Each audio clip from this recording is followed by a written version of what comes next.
Hello everyone, my name is Mwanamedzi and welcome to my YouTube channel.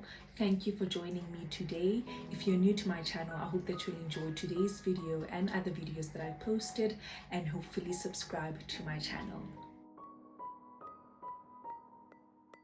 In today's video, I'm talking about something I've overlooked for quite some time, but I actually think is important to talk about. I am addressing the misconceptions associated with planning.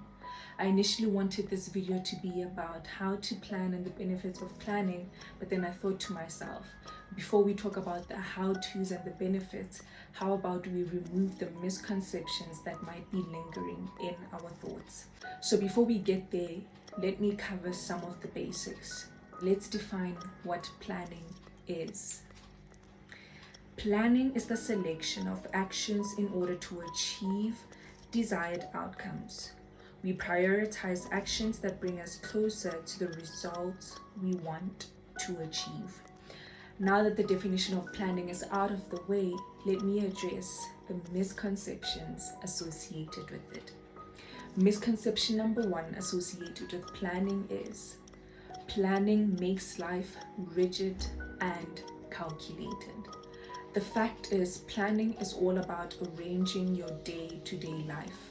It's about thinking ahead and organizing your life in a way that you deem productive. This might seem like a rigid and calculated way of living life, but it's actually a life that offers you more flexibility.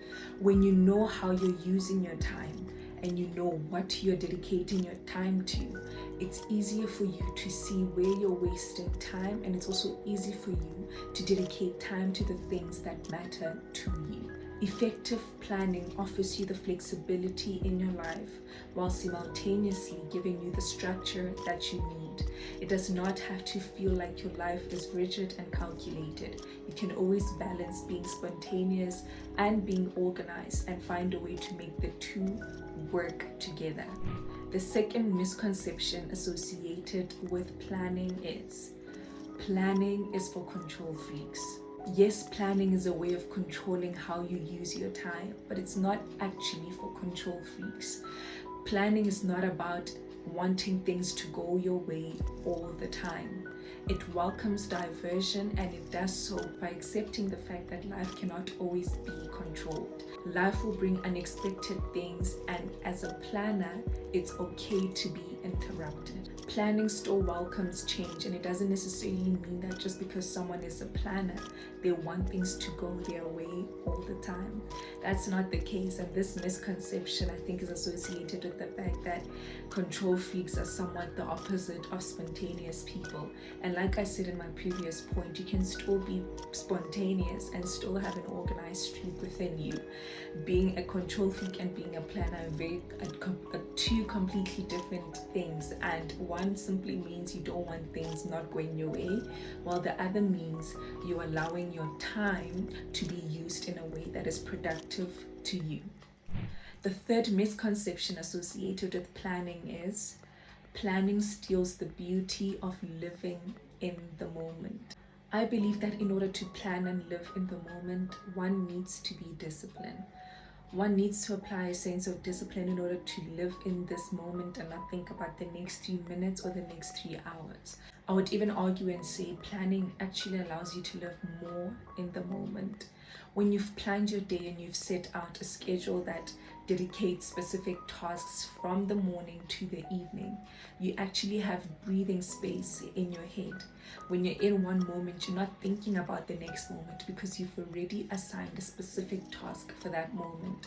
Unlike when you're not planning, the minute you get to sit down, you're already like, what can I do with my next? What can I do for the next 2 hours? What am I supposed to be doing again? Is there something I'm forgetting? You think about so many things that might interrupt you from actually living in the moment. Whereas when you plan and you put stuff like self-care, put stuff like spending time with friends, spending time with family, you allow your brain to already prepare itself for a moment of relaxation and a moment of breathing. So planning works for people. I would say it's the best solution if you would like to live more in the moment. Yes, there are times when you're thinking about what's upcoming. Yes, there are times when you're thinking about the future and all of that. I mean, that's why you're planning in the first place. But when it comes to momentary living, planning is the best solution. Now, of course, planning will not be for everyone, but I hope in me addressing these misconceptions, the beauty of planning can somewhat be seen. I hope that you enjoyed my video. I hope that you got some information that is valuable to you. This is a wrap. Don't forget to like, don't forget to comment. Please do subscribe if you are new to my page. Share this with those who may need the reminder that planning is not so bad. I will see you all next time, and thank you for watching.